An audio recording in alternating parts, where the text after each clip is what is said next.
जय माता दी। नमस्कार। आप सभी का मेरे चैनल में हार्दिक अभिनंदन है, स्वागत है।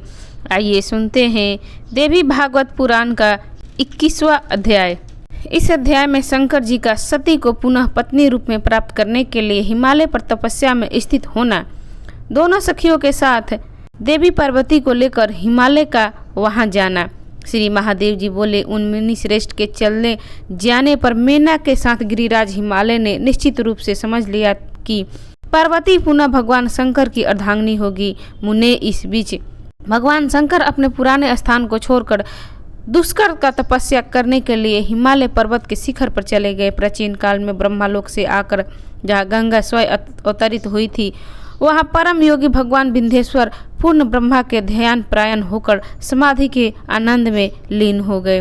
भगवान शंकर ने इस प्रकार ध्यान मग्न हो जाने पर कुछ श्रेष्ठ प्रथम गण वहाँ ध्यान करने लगे, कुछ उनकी सेवा में लग गए और अन्य गण उनके कुछ दूरी पर स्थित हो गए। प्रथम गण फल पुष्प चुनते हुए और नाचते हुए गाते हुए आपस में उत्सुकता पूर्वक गेड़ू आदि को बांटकर प्रतिदिन खेलते थे। एक बार गंधर्व और किन्नर भगवान शंकर को आया हुआ देखकर महात्मा गिरिराज से कहने लगे, प्रभु गिरीन्द्र के शिखर पर समस्त प्रथम गणों के साथ भगवान महेश्वर तपस्या करने के लिए आए हैं। चंद्रलेखा को मस्तक पर धारण करने वाले योगी जटाधारी तथा महात्मा वे भगवान शिव उस काल में प्रस्थान नगर के समीप ठहरे हैं। दयानिष्ठ और सेवा परायण बहुत से प्रथम गण भी उनके निकट स्थित थे।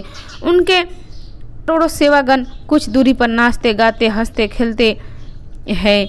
उनमें से कुछ दिगंबर है तो कुछ ब्रह्मचर्य पहने हुए हैं। सभी उज्जवल भस्म तथा मस्तक पर जटा मुकुट धारण किए हुए हैं। पर्वतराज भूतनाथ भगवान शंकर का ऐश्वर्य अद्भुत है। महाराज, एक बार आप स्वयं चलकर उन्हें मन भर देख लीजिए। पर्वतों के अधिपति उन लोगों की इस बात को सुनकर वहां गए जहां भगवान विंध्येश्वर कठिन तपस्या कर रहे थे। उसके बाद हिमवान ने भक्ति पूर्वक भगवान शंकर की पूजा की। भगवान शंकर ने भी उनकी पूजा के आदर के साथ ग्रहण की। तदंतर विधि पूर्वक पूजित भगवान शंकर ने पर्वतराज को प्रसन्न करते हुए कहा, महाराज, आपके निर्जन शिखर पर समस्त परम ग्रंथों के साथ में तपस्या करने आया हूँ। पुण्यात्मा गिरिराज, आप अपने राज्य में वैसी व्यवस्था करें जिसमें कोई व्यक्ति भी मेरे निकट कभी न आ सके। कंस के तपस्या के हानि होती है, इसलिए भूधर की योगी जन एकांत स्थान पर निवास करते हैं जिससे संग न हो सके। भूधर, आप मुनियों, यक्षों, किन्नरों, देवताओं, राक्षसों और द्विजातीय के आश्रय धर्मवीत आप सभी के व्यवहार को जानते हैं। महामते, आप धर्मज्ञ हैं, मैं आपके अधिक क्या कहूँ।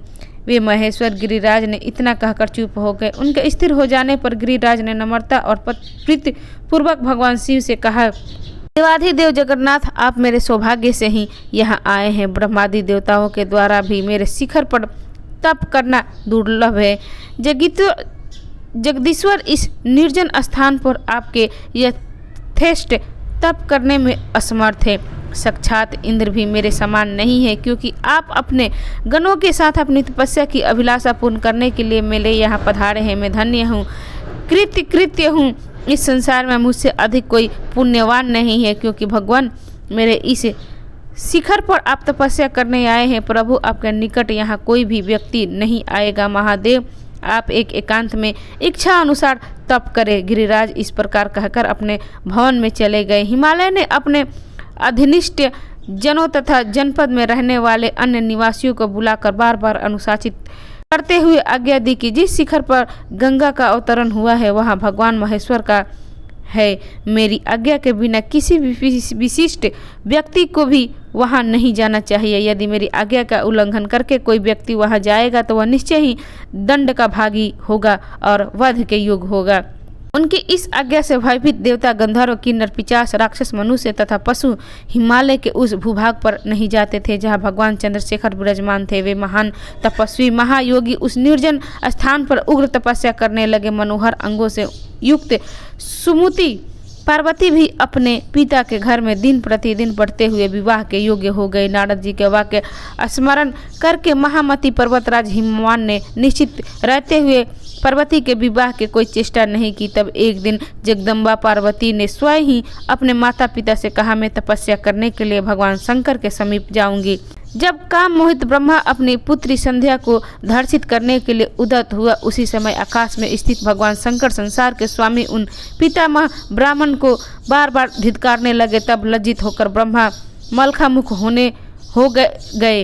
वे संसार को मोहित करने वाले मुझ शिवा की तत्वपूर्वक आराधना करने लगे। तदंतर मेरे प्रसन्न होने पर उन्होंने मनोभिलाषित वर मांगा। पितामह ब्रह्मा वही मुझसे बोले कि माता, आप मनोहर रूप धारण कर संसार में विमुख हुए प्रभु महादेव को मोहित करे। आपको छोड़कर उनके मन को आकर्षित करने वाला कोई अन्य नहीं हो सकता, इसलिए आप अवतार लेकर भगवान शंकर को मोहित करने वाली हो जाए।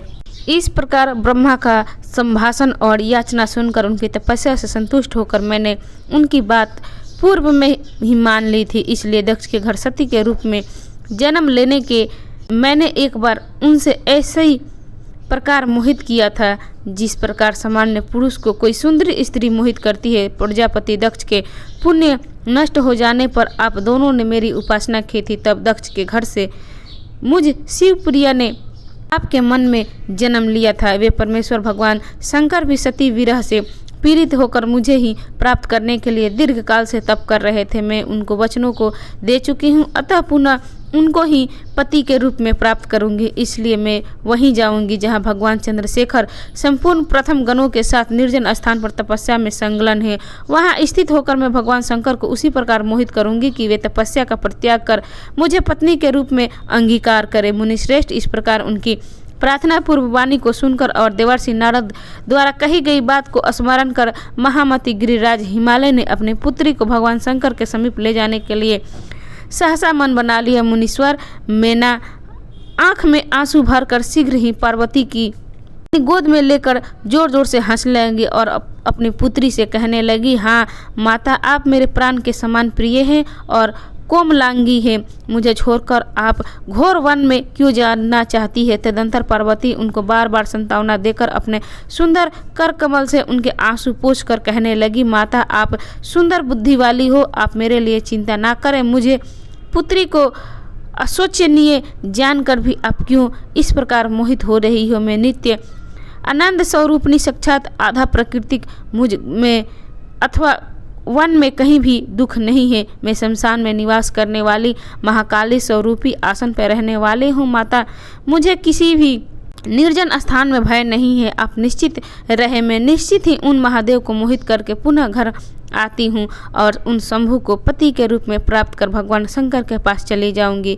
मैना पार्वती का महान भय देने वाला यह वचन सुनकर आश्चर्यचकित होकर उमा इस प्रकार बोली। इसी से उनका नाम उमा प्रसिद्ध हो गया। तदंतर मैना गिरिराज हिमालय से बोली कि यदि मेरी पुत्री भगवान शंकर के समीप जाएगी तो वो उसके साथ ये दोनों सखिया भी जाए और दोनों फल पुष्प आदि सदा इनकी सहायता करे। गिरिराज हिमालय सुमेरु पुत्री मैना के इस वचन को सुनकर उन दोनों सखियों के साथ अपने पुत्री उमा को श्री विश्वनाथ के समीप ले गए। मुने सभी देवगण गिरिराज इस कार्य को देखकर हर्ष से युक्त हो गए और वे सभी भगवान शंकर के कान में पुष्प वृष्टि करने लगे। इस प्रकार श्री महाभागवत देवी पुराण के अंतर्गत श्री महादेव नारद संवाद में शिवत वर्णन नामक 21वां अध्याय पूर्ण हुआ। तो भक्तजन, ये थी महाभागवत देवी पुराण का 21वां अध्याय। आपको कैसी लगी? अच्छी लगी तो इसे लाइक करें, शेयर करें, मेरे चैनल को सब्सक्राइब करें। कथा सुनने के लिए आप सभी का धन्यवाद। नमस्कार। जय माता दी।